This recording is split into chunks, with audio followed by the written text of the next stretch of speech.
একদিন এক গরিব ছেলে জঙ্গলে হাঁটছিল।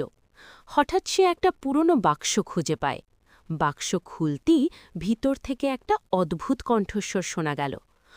আমাকে মুক্ত করো, আমি তোমাকে একটাই ইচ্ছে পূরণ করে দেব। ছেলেটা ভয় পেলেও বাক্সটা খুলে দেয়। হঠাৎ ধোঁয়ার মধ্যে থেকে এক জাদুকর বেরিয়ে আসে।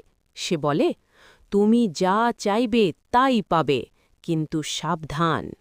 ছেলেটা ভাবে, তারপর বলে, আমি চাই আমি যা বলবো সবাই তা মেনে চলবে। জাদুকর হাসে, তাই হোক। শুরুতে ছেলেটা খুব খুশি হয়। সে সবাইকে আদেশ দেয়, খাবার আনো, টাকা দাও, সবাই শুনতে বাধ্য।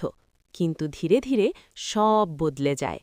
একদিন সে বলে, আমার মা কখনো কাঁদবে না। কিন্তু তার মা তখন পাথরের মতো নিশ্চুপ হয়ে যায়, কোনো অনুভূতি নেই। ছেলেটা বুঝতে পারে সে নিজের ইচ্ছেতেই সব কিছু নষ্ট করে ফেলেছে। সে দৌড়ে জাদুকরের কাছে যায়, সব আগের মতো করে দাও। জাদুকর বলে, ক্ষমতা পাওয়া সহজ, কিন্তু সেটা ব্যবহার করা সবচেয়ে কঠিন।